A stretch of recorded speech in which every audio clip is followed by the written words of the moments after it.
Hey everyone, this is Scott from Forgot to Grow. Welcome to our Westworld Season 3 Episode 4 Thoughts video.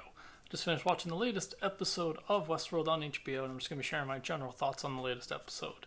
In this episode, we finally had an episode where we didn't follow just one or two characters. We had a little bit with everybody. We got to catch up with William, aka the Man in Black, in this episode. We saw Cal and Dolores starting their plan, and then we also saw Bernard and Stubbs starting their plan, and then we also see Maeve starts to work for Soraka.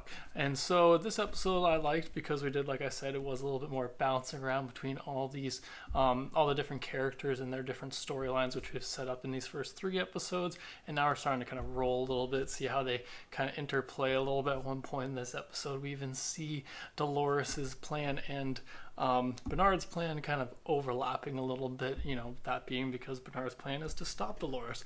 So yeah, I really enjoyed this episode. It was, like I said, kind of, I don't say all over the place, but we were following more things, which I don't say surprised me, but it was just like, I came into this one being like, oh, are we going to follow William through this whole episode? We did follow him chunk of this episode, but I did feel, just because of the structure of the first couple episodes of this season, or the first three episodes of this season, I thought we'd probably spend a lot more time with him. That being said, there wasn't, I guess, that much to catch up on since his time in the park. It seems he's mostly just been kind of ridden with guilt over having killed his daughter. And so that is kind of where we catch up with him. He's having these hallucinations, and then he kind of gets snapped back by Hale, who comes to him and is like, hey, your business is getting taken over. I need your help.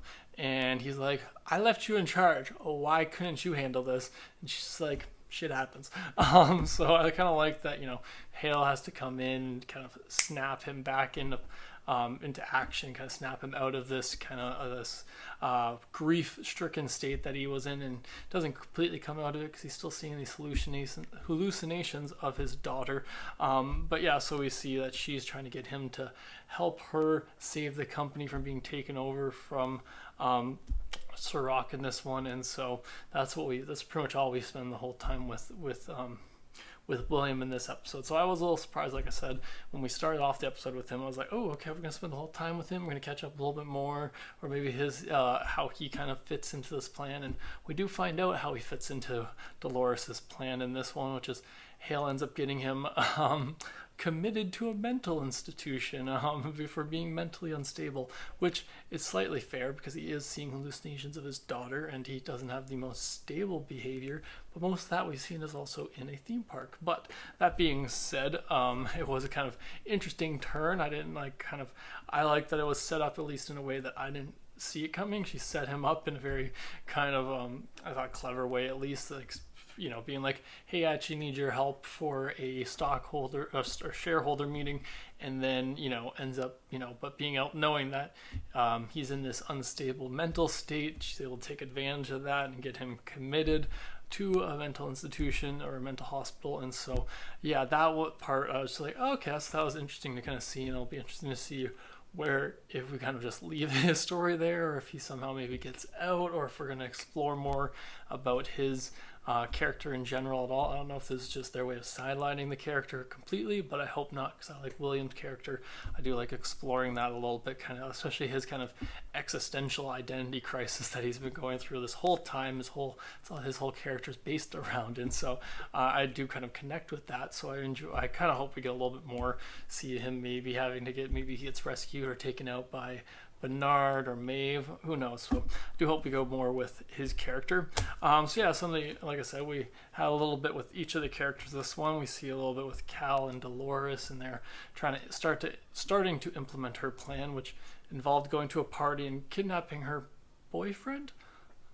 Yeah, that's about as far as they got in this one, because they get interrupted by Bernard and Stubbs, who come to stop Dolores's plan, and they think that she already replaced her boyfriend, but she didn't, and so that messed up their strategy. And so we see Stubbs and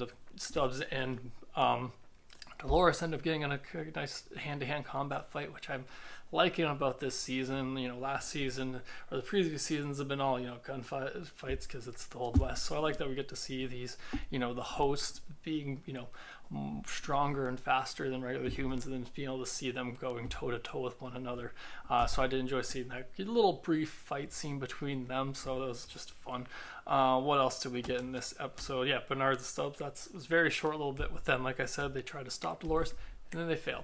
So yeah, that was pretty much all with them. What else? Yeah, so we got a big chunk actually in this one with Maeve and Soraka convincing Maeve why she should help him to stop Dolores, and what's in it for her, and why exactly she should stop him. But we also learned a lot about Soraka, and he's not a nice fellow. We said at one point that he kills a guy who had helped Dolores get identities, just because he's a traitor to his species. And it's really funny that how he acts around Maeve. I guess it's his arrogance of having the ability to just press the button and it seems to be able to end her life. And so it's interesting though, because it's I wouldn't be pissing off Maeve too much. That if you know her history, which he seems to have, or seems to, then that she figures things out, and she doesn't. She holds a grudge. So that was a little bit interesting to me to see. He's really kind of not hiding his distaste for hosts and AI life forms in general. So. Yeah, it's just kind of interesting that, and then she ends up working for him. We see she trying to track down the guy who gave the identities to Dolores, and she ends up finding another host, one of the hosts we met last season in one of the other parks. His name was I can't pronounce it, but yeah, we had met him in the one other park. So it was interesting to see that we got another host from last season out. But we also had a big kind of reveal in this one when we did meet him, and Maeve kind of points this out, which is something I only partly considered, but I didn't fully consider, which is of the 5 pearls, we learned there were specifically 5 pearls in this episode that Dolores took out of the park. They seem to all just be Dolores. And now I kind of like that. That is kind of interesting. It does make sense. It kind of fits in. My ideas before were Wyatt, which is Dolores' other half in a sense, but so I thought it might have been Wyatt. I thought it was Teddy potentially. Then somebody in the comments actually pointed out that Teddy was in the Valley Beyond, which I'd forgotten about. So it makes sense that it ends up being Dolores, but that does take away the mystery of being who's in these different bodies. And it's okay, so Dolores is in Hale. William figures that out, or she kind of reveals it. She confesses it. So we end up learning that, which was like I said, a little bit of a fun reveal, and interesting to see how they'll going forward, to see if that plays into this at all. Are they all going to continue to agree? We saw in the second episode or last episode that the Dolores and Hale is having trouble kind of balancing those two identities. So it'll be interesting to see what happens with that going forward, especially since she's throwing all these different her mind into these hosts with different bodies and different seemingly memories, because she's got the her boyfriend's bodyguard dude who she changed in the first episode. That guy clearly still has his memories from his life, but it also is a host at the same time that she's controlling, and I'm guessing it's her consciousness in that one as well. It's a little tough to keep track of all this sometimes. But yeah, so it was a really interesting kind of reveal to see that all the pros seem to be Dolores. So it'll be interesting to see how that kind of plays out going forward. Yeah, that's pretty much all my thoughts on this episode of Westworld. Be sure to let me know in the comments below what you thought about this latest episode. Thanks again for joining me today. Subscribe to the channel if you haven't already, and have a good one.